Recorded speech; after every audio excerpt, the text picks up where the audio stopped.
Ok, mis hermanos, vamos a dar inicio con el programa. Bueno, pues mi hermanita, Dios me la bendiga, yo le dejo el lugar. Muy buenas tardes para nosotros hoy. Tenemos una gran oportunidad para disfrutar de la palabra de Dios y en el Evangelio de Juan, en el capítulo 7, estamos anhelantes para nuestra cita. Digámosle al Señor esto, que nos encanta estar con Él. Gracias Dios porque tú siempre estás con nosotros. Somos nosotros los que de repente estamos ocupándonos y parece como que nos desconectamos de ti. Te agradecemos en el nombre de Jesús esta gran bendición que nos das de poder estar comunicándonos con mucha gente que nosotros ni siquiera sabemos que existen, pero tú sí sabes y tú tienes mensaje para ellos y los amas mucho. Gracias porque tú eres Dios, porque tú eres bueno, porque tú no cambias, porque tú cumples sus promesas, porque tú estás aquí con nosotros y estás en todo lugar. Gracias porque eres el gran creador del universo. Gracias. Gracias por la vida de muchas personas. Gracias por Ventana Virtual y todas las otras, Señor, plataformas que están trabajando para que el Evangelio de Jesucristo pueda llegar a muchas vidas y a muchos corazones. Gracias por la cita de hoy, Señor. Gracias porque tú tienes algo nuevo en nuestras vidas cada día, cada momento, cada instante, porque tú quieres mantener esa relación, porque eso es vida para nosotros. No solo es alimento, no solo refresca, no solo fortalece, esto es algo más todavía, es tu presencia constante para nuestro bien. Te adoramos, Dios, en el nombre de Jesús. Amén.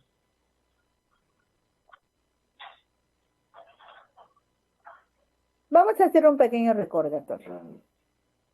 Si el capítulo 5 presenta la relación del Hijo con el Padre y el capítulo 6 la relación de Jesús con los verdaderos discípulos, uno de los temas dominantes del capítulo 7 es del Espíritu Santo. Los eventos relatados en el capítulo 6, la multiplicación de los panes, que Jesús caminó sobre el mar, esos eventos tuvieron lugar en Galilea. Durante la fiesta de la Pascua. Pero los del capítulo 7, los que ahora vamos a estar revisando, se llevaron a cabo unos 6 meses después en relación con la fiesta de los tabernáculos. Juan omite estos eventos, no habla de lo que pasó en esos meses. Cuando Jesús regresa a Jerusalén, la oposición ha ido en aumento. Cualquiera de nosotros pensaría que esas señales que Jesús hizo, que sus enseñanzas que son tan importantes y que hemos disfrutado en estos últimos meses, su vida de santidad, su vida intachable, pues son suficientes para convencernos de que Él es el Mesías que estaban esperando. Sin embargo, no sirvió. No pudo satisfacer las expectativas mesiánicas equivocadas de la gente de su tiempo, y mucho menos a los líderes religiosos que se pusieron celosos porque la gente iba tras Jesús en lugar de ir tras de ellos. La última vez que Jesús había estado en Jerusalén fue cuando trastornó las mesas y regañó a los cambistas. No se les había olvidado a los judíos de Jerusalén y sobre todo a los líderes de Jerusalén. Ya es el último año del ministerio del Señor Jesús. Y resulta peligroso que Jesús esté en Judea, porque la oposición ya está declarada. Y como dice el versículo 1 del capítulo 7, después de estas cosas, andaba Jesús en Galilea, pues no quería andar en Judea, porque los judíos procuraban matarle. Después de estas cosas, ¿qué tiempo? Después de esas cosas, ¿cuáles cosas? Bueno, ¿cuáles cosas? Hace casi 7 meses dijimos. Cuando estaba la fiesta de la Pascua y Jesús estuvo en Galilea, no fue en esa vez a la fiesta de la Pascua. Juan no da una relación cronológica de la vida de Jesús y su ministerio, ni tampoco los otros evangelios. El evangelio de Juan es selectivo porque Juan solo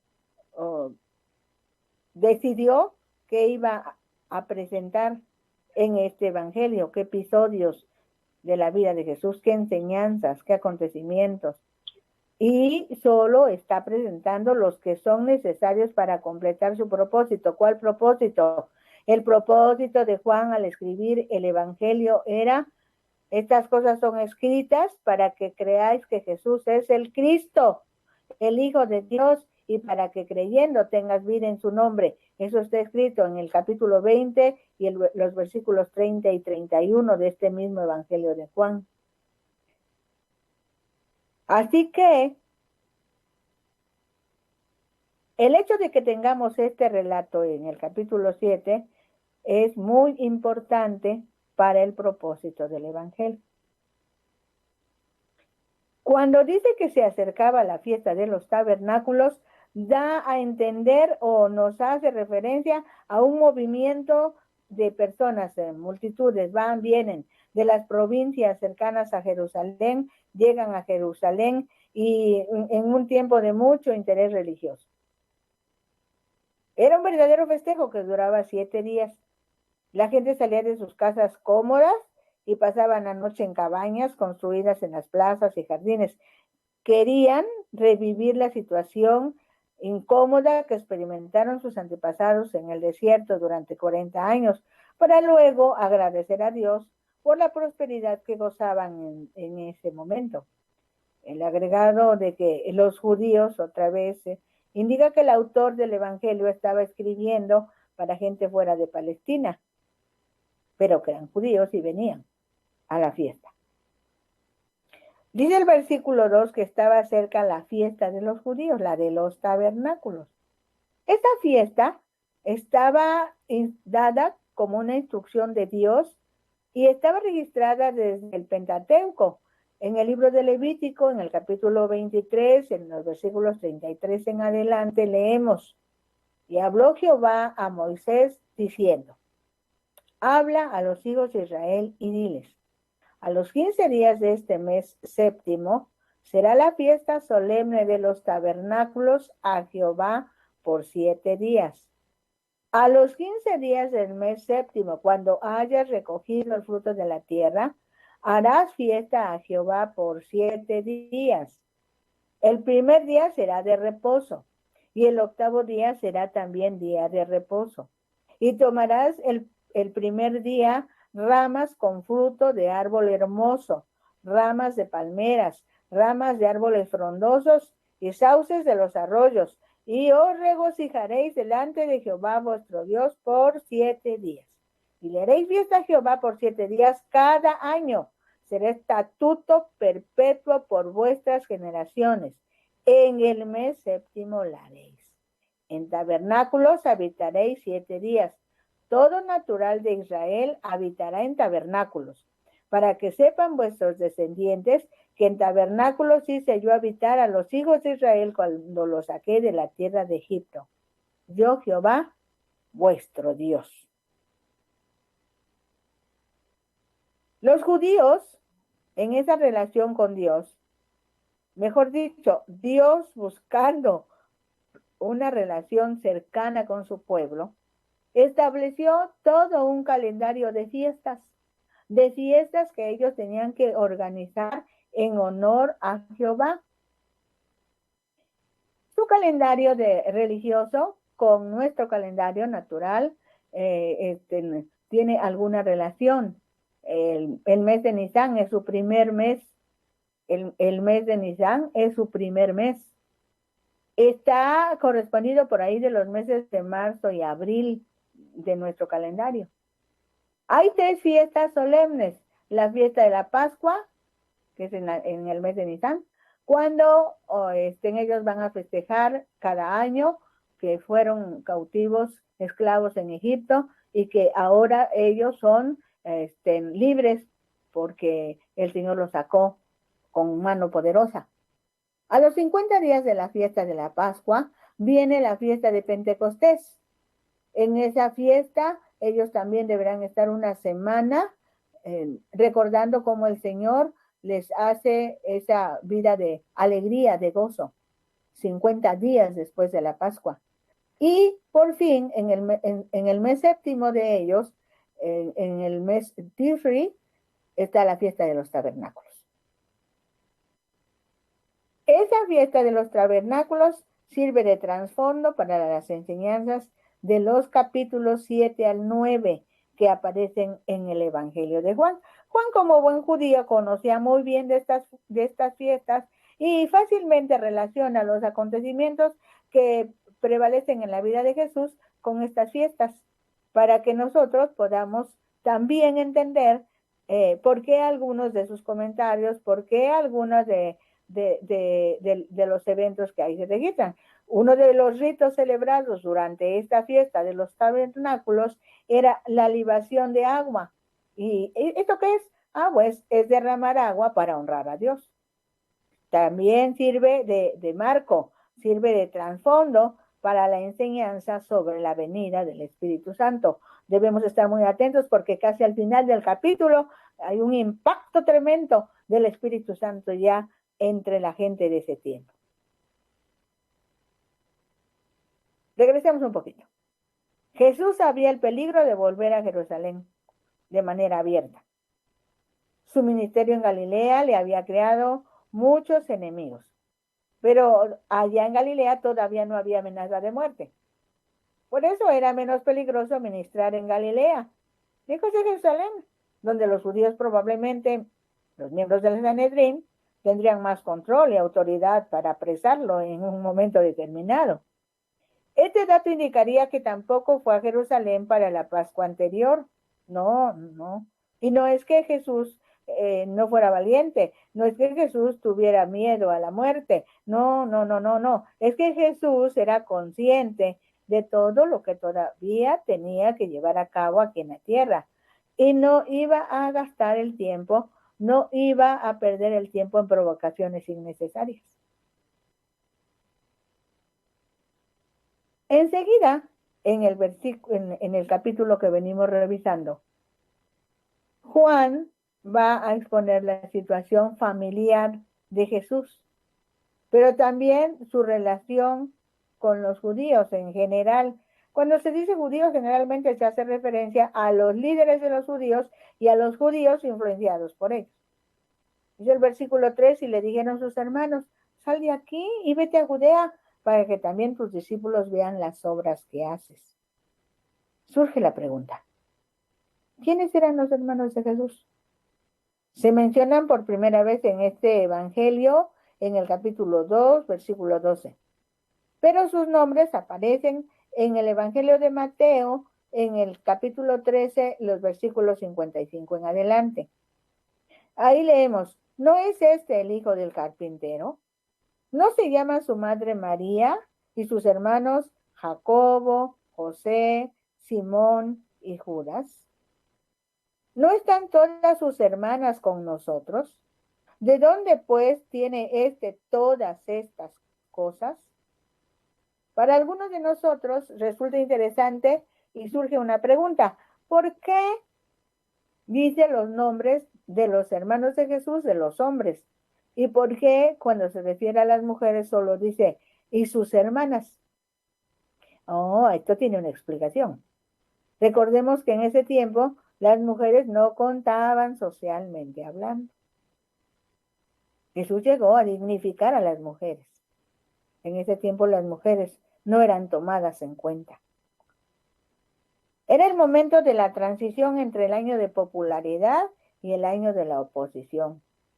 Probablemente sus hermanos habían escuchado que a raíz del discurso de Jesús, después de la alimentación de más de 5,000 personas, muchos de sus seguidores habían regresado a sus actividades cotidianas cuando comprobaron que Jesús no ofrecía lo que ellos esperaban. Puede ser que bien intencionados los hermanos de Jesús pensaron, es tu oportunidad para conseguir nuevos seguidores. Pues en la fiesta de los tabernáculos habrá una gran multitud. Tú podrás mostrar el poder de Dios con milagros, prodigios y señales, y nuevamente la gente te va a seguir. No te preocupes, hermano mío. Dice el versículo 4 que, porque ninguno que procura darse a conocer hace algo en secreto. Si estas cosas haces, manifiéstate al mundo. ¡Qué barbaridad! Como se comprueba, no alcanzaban a captar el carácter de la misión de Jesús. Para ese momento, su propósito no era el de estar a la vista del público. Las cosas no eran como ellos pensaban. Dice el versículo 5, porque ni aún sus hermanos creían en él. Ni aún sus hermanos. Para ese momento de la historia, hasta los hermanos de Jesús, hasta a ellos les era difícil creer en él. Según los otros evangelios, dice que llegaron a avergonzarse de Jesús. Ya después de su muerte, después de que Jesús resucitó, sí creyeron en él. Al fin creyeron en él, por fin creyeron. De hecho, Jacobo, que también se conoce como Santiago, llegó a ser líder de la iglesia ya en el libro de los Hechos. En el versículo 6 dice que Jesús les dijo, mi tiempo aún no ha llegado, mas el tiempo de ustedes siempre está presto. Esta respuesta de Jesús debe analizarse por lo menos desde dos puntos de vista. El primero, desde Jesús mismo. Él sabía que cada vez iba a ir en aumento este enfrentamiento y prudentemente no iba a apurar los acontecimientos entrando en desacuerdos y discusiones innecesarias. Pero también tenemos que verlo desde sus hermanos. Debido a su situación como ciudadanos judíos, ellos debían estar en la fiesta desde el principio hasta el fin. Y Jesús vino para enseñarnos a obedecer a Dios, no para desobedecer. Así que por tal motivo era necesario que ellos acudieran a tiempo. Su tiempo siempre estaba presto. Vean. Dice el versículo 7, no puede el mundo aborrecerlos a ustedes, mas a mí me aborrece, porque yo testifico de él que sus obras son malas. En ese diálogo de Jesús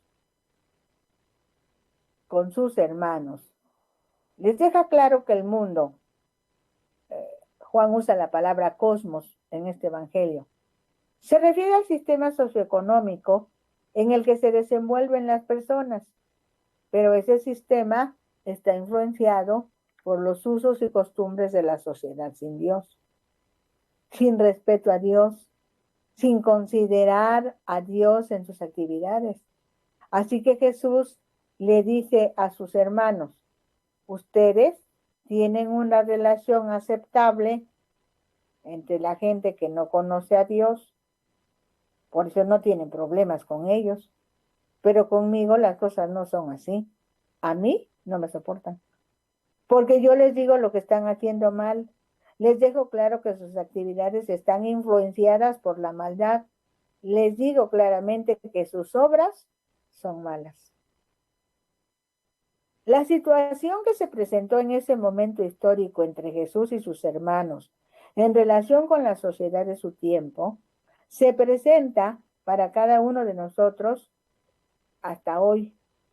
En un momento determinado también nosotros vamos a tener conflictos, porque los que estamos en Cristo, los que hemos creído en Jesús como nuestro Señor y Salvador, seguramente no seremos aceptados de buena gana con los organizadores de fiestas locales, con ritmos de música frenética, con alimentos o bebidas embriagantes, con acuerdos y documentos falsos, con trampas, con simulaciones. ¿Qué digo? Con los del narcotráfico, con los que roban, con los maldicientes.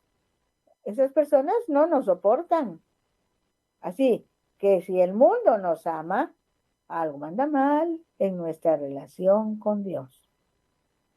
Cuidado, hermano. Revisa con cuidado. Cuidado, amigo, revisa con cuidado. El versículo 8 del capítulo 7 de Juan dice, suban ustedes a la fiesta. Yo no subo todavía a esa fiesta porque mi tiempo aún no se ha cumplido. Jesús dijo que sus hermanos fueran a la fiesta ya. Y cuando dice, yo no subo todavía a esa fiesta, da a entender que llegará después, cuando sea el momento apropiado, cuando sea la hora indicada. ¿Indicada por quién? Por Dios su Padre, porque ellos siempre estaban de acuerdo. Lo importante es conocer cuál es el momento oportuno, cuál es el momento adecuado, el indicado, cuál es el tiempo de Dios. Eso es lo que debemos buscar. Tengamos cuidado con las reuniones sociales. No siempre conviene que nosotros participemos en convivios, que según sirven para socializar con los compañeros de escuela, con los compañeros de trabajo, con los compañeros de barrio, con los compañeros de colonia. Aprendamos a decir, yo no voy, si entendemos que esa es la voluntad de Dios. Al contrario, si Dios quiere que estemos ahí, adelante, vayamos contentos. Vamos en el nombre del Señor y Dios tiene planes y propósitos en cada caso y Dios tiene diferentes estrategias para alcanzar a la humanidad. Pues gloria a Dios, vamos. Pero si en algún momento Dios dice, no vayas, es mejor obedecer. No importa que salgamos conflictuados, no importa. Dios sabe lo que está haciendo en nuestras vidas y en la vida de los demás.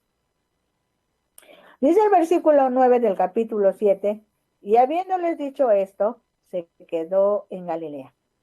En otras palabras, como buen hermano mayor, mandó a sus hermanos a la fiesta y él se quedó en Galilea todavía. Realmente Jesús no había estado haciendo nada en oculto, pero quizá los hermanos de Jesús consideraban que todas las actividades que se debían llevar en Galilea, por estar tan lejos de Judea, es como si se hubieran hecho en oculto. Parece que sus hermanos no dudaban que Jesús hubiera obrado milagros, pero como muchos otros, esos milagros, esas obras, no les convencían de que fuera el Mesías. Para ellos, que tenían otro concepto del Mesías, no era suficiente lo que el Señor Jesús había llevado a cabo. Porque sí creían que los milagros eran milagros, pero no llegaron a confiar en él como el Mesías, el Salvador del mundo. Es diferente.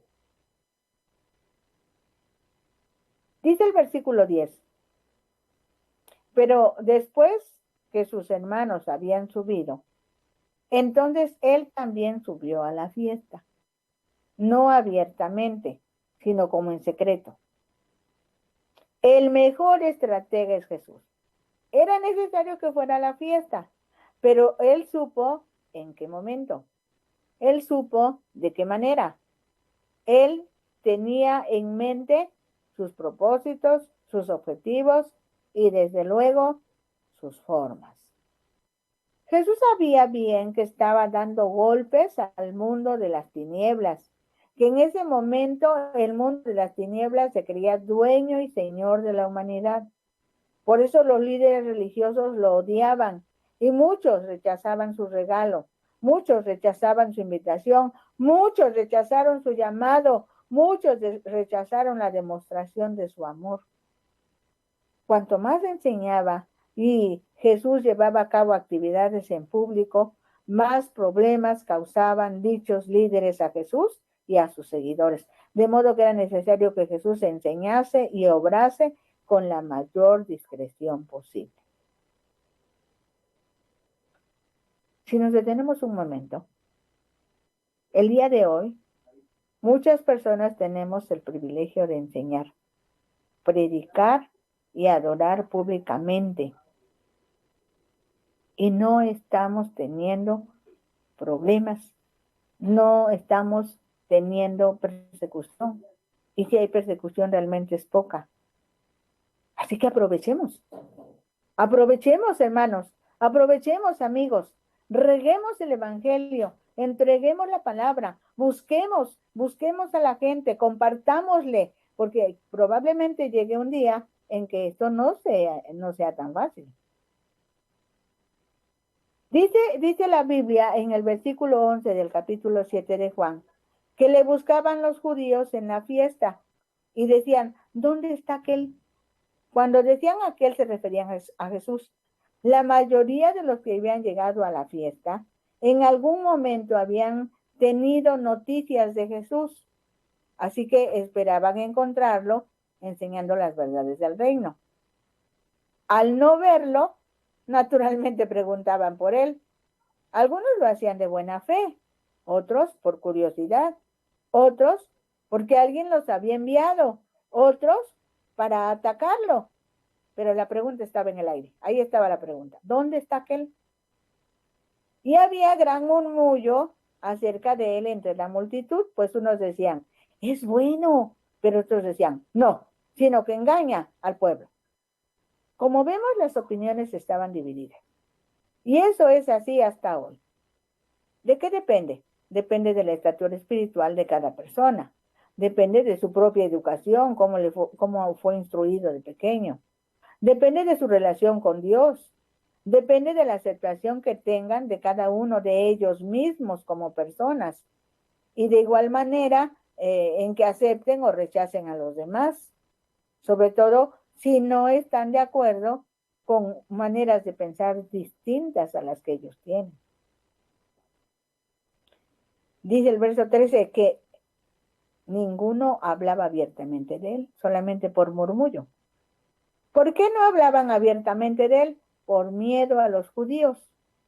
Los judíos de este versículo, pues se refieren a los líderes de los judíos, pues el pueblo en general admiraba y respetaba a Jesús. Ya vimos que sus hermanos no creen en Jesús, pero Jesús es muy prudente. Él sabía que aún no era su tiempo. Y para nosotros la lección es que también debemos ser cuidadosos. Esperemos el tiempo de Dios para nuestras vidas y para nuestros ministerios. No nos adelantemos, no nos retrasemos. Aprendamos a confiar en Dios y a esperar en Él y dejemos que Dios resuelva las cosas que nosotros no podemos resolver. Dice el versículo 14 del capítulo 7. Mas a la mitad de la fiesta, subió Jesús al templo y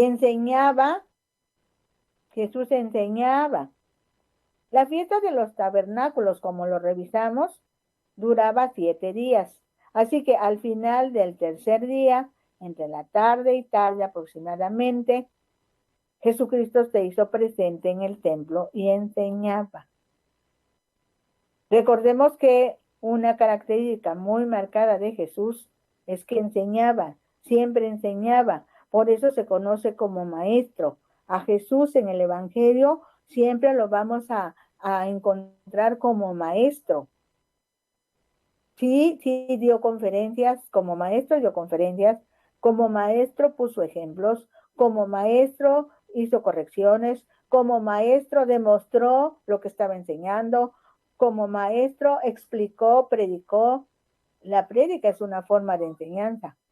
El concepto claro y completo es maestro. Dice Juan en su versículo 15 del capítulo 7, y se maravillaban los judíos diciendo, ¿cómo sabe esto letras sin haber estudiado? ¡Uy, qué barbaridad! ¿Cómo sabe este letras sin haber estudiado? Esa expresión refleja la ignorancia, el desconocimiento que tenían de Jesús, pues solo podían mirar lo que sus ojos registraban. Lo que no sabían era que ahí frente a ellos estaba Dios mismo, el creador de todo el universo, que había participado en la formación de cada cuerpo dentro del vientre de sus respectivas madres.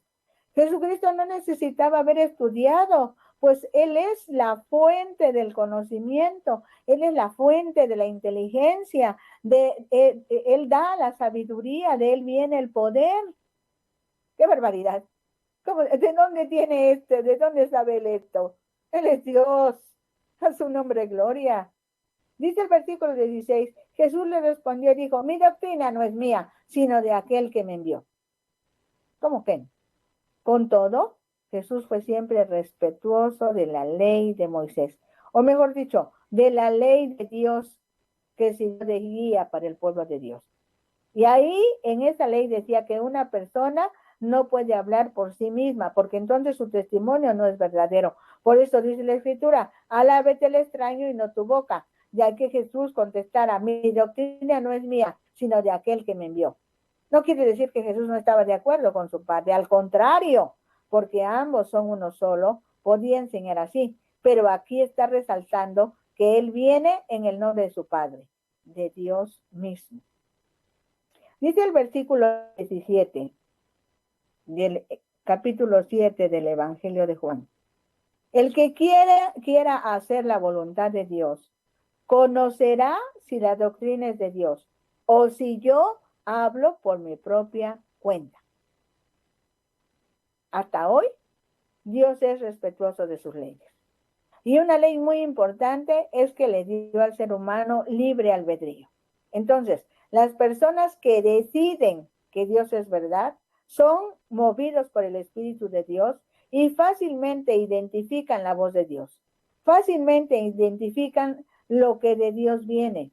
Por el contrario, las personas que no tienen esa disposición, que no han tomado esa decisión, sienten rechazo por todo lo que tiene que ver con Dios.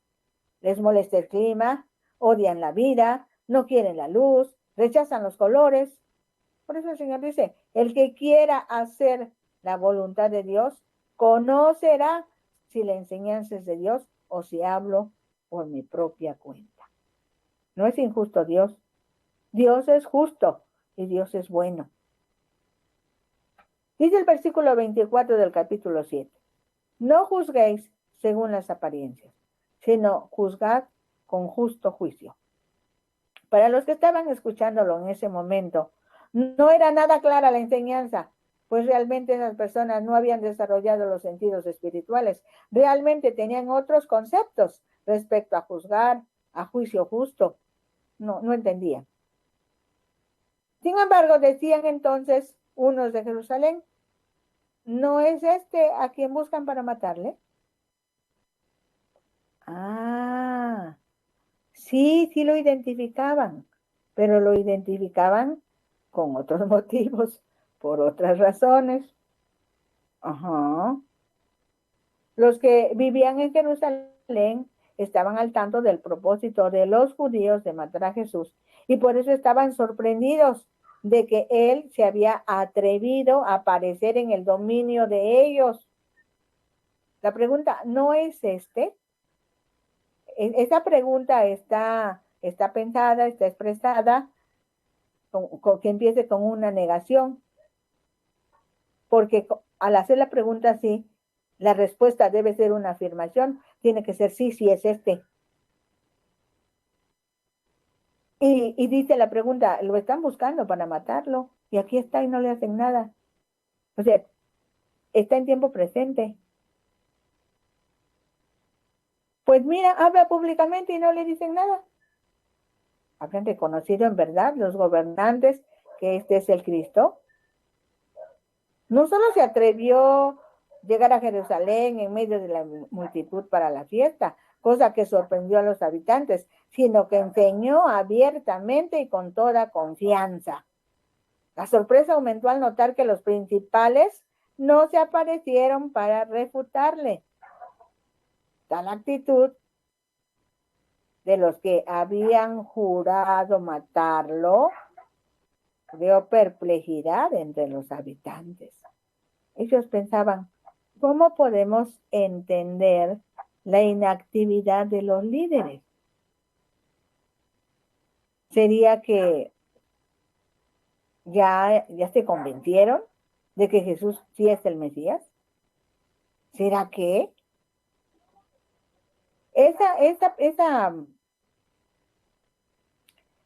Esa pregunta anticipa una contestación negativa. No te han convencido.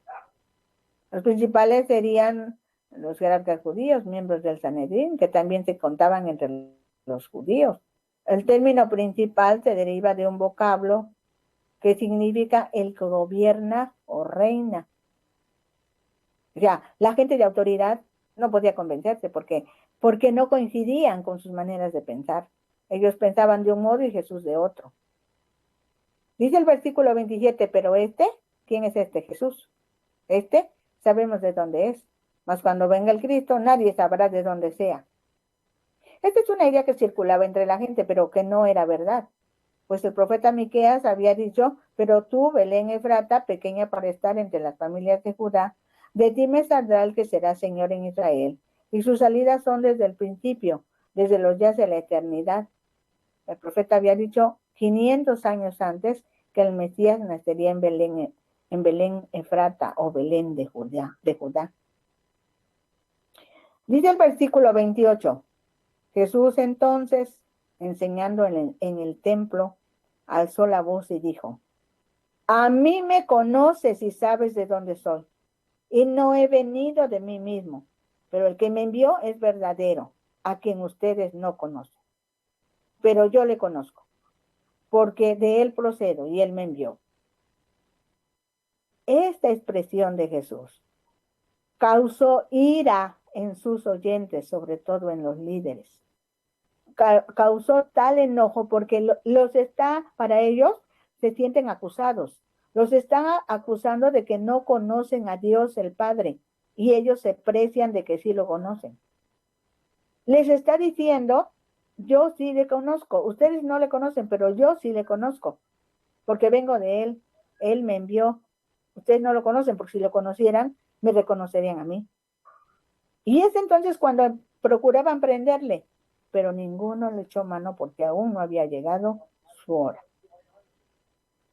Y muchos de la multitud creyeron en él y decían, el Cristo cuando venga, ¿hará más señales que las que éste hace? Los fariseos oyeron a la gente que murmuraba de él estas cosas, y los principales sacerdotes y los fariseos enviaron alguaciles para que le prendiesen. Entonces Jesús dijo, todavía un poco de tiempo estaré con ustedes, e iré al que me envió. Me buscaréis y no me hallaréis, y a donde yo estaré, ustedes no van a poder venir. Jesús estaba ya dándoles información, Jesús ya estaba adelantando que iba a ser apresado, que iba a ser crucificado, que iba a estar en la tumba, a resucitar y que se iba al cielo. Todo esto está incluido en esas palabras. Pero no le entendieron, entonces los judíos dijeron entre sí, ¿a dónde se va a ir? Que no le hallaremos, ¿era a los dispersos entre los griegos? ¿O enseñar a los griegos? ¿Qué significa esto que dijo? Me buscaréis y no me hallaréis, y a donde yo estaré vosotros no podréis venir. Se quedaron las cosas en suspenso. Pasaron 1 o 2 días. Dice el versículo 37, en el último y gran día de la fiesta, Jesús se puso en pie y alzó la voz diciendo, si alguno tiene sed, venga a mí y beba. El que cree en mí, como dice la Escritura, de su interior correrán ríos de agua viva. Esto dijo del Espíritu que habían de recibir los que creyesen en él, pues aún no había venido el Espíritu Santo, porque Jesús no había sido aún glorificado. Aleluya. Entonces algunos de la multitud, oyendo estas palabras, decían, verdaderamente este es el profeta. Otros decían, este es el Cristo. Pero algunos decían, ¿de Galilea ha de venir el Cristo? ¿No dice la Escritura que del linaje de David y de la aldea de Belén, de donde era David, ha de venir el Cristo? Hubo entonces disensión entre la gente a causa de él. Y algunos de ellos querían prenderle, pero ninguno le pudo echar mano. Los alguaciles vinieron a los principales sacerdotes y a los fariseos y les dijeron, ¿por qué no le habéis traído? Los alguaciles respondieron, jamás hombre alguno ha hablado como este hombre. Entonces los fariseos les respondieron, ¿también ustedes ya fueron engañados? ¿Acaso ha creído en él alguno de los gobernantes o de los fariseos? Mas esta gente que no sabe la ley, maldita es. Amigos, esto siempre va a suceder entre las personas que no aceptan a Jesús, entre las personas que se ven vulnerables por la verdad que es Jesús.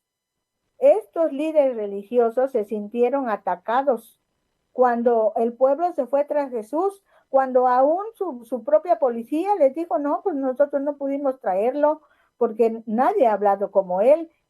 Se sintieron minimizados y cuando eso pasa, se ponen muy nerviosos, se ponen muy mal y empiezan a maldecir. Por eso dice, mas esta gente que no sabe la ley maldita es. Y hoy día, algunos líderes religiosos de nuestro tiempo están así maldiciendo a los verdaderos siervos de Dios.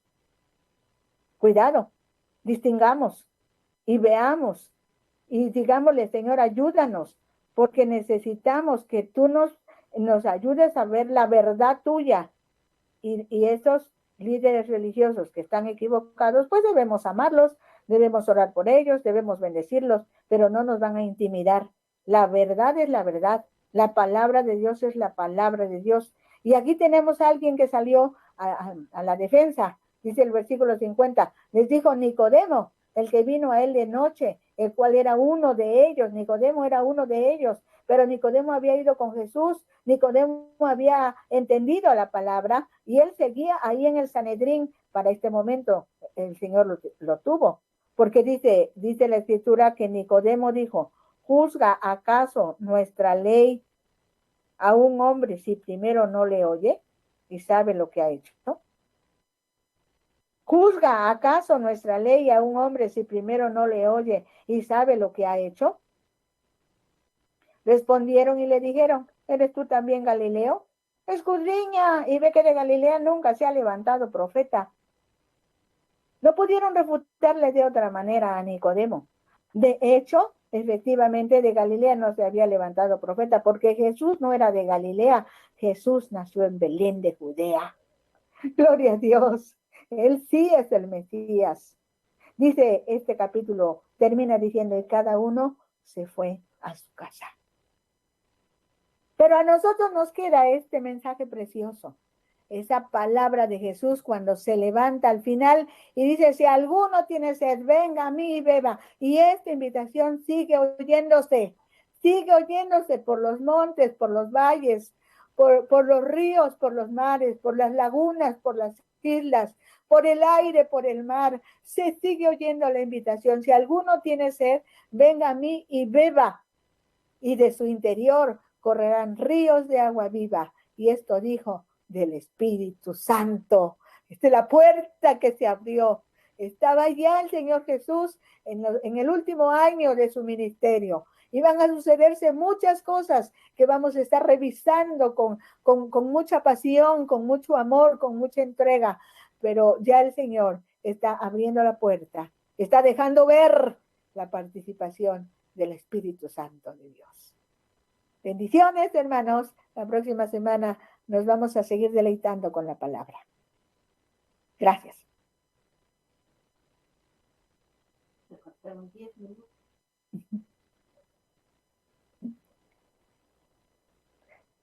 Amén, amén. Muchas gracias, hermanita. Muchas, pero muchas bendiciones por Amén. Esta enseñanza. Amén, amén. Dios sabe, hermana, si después nos manda el link, le agradecemos. Ok, hermanita. Bendiciones, hermanita. Muchas gracias. Nos vemos el próximo miércoles, si así el Señor nos permite. Amén, amén. Un abrazo. Amén.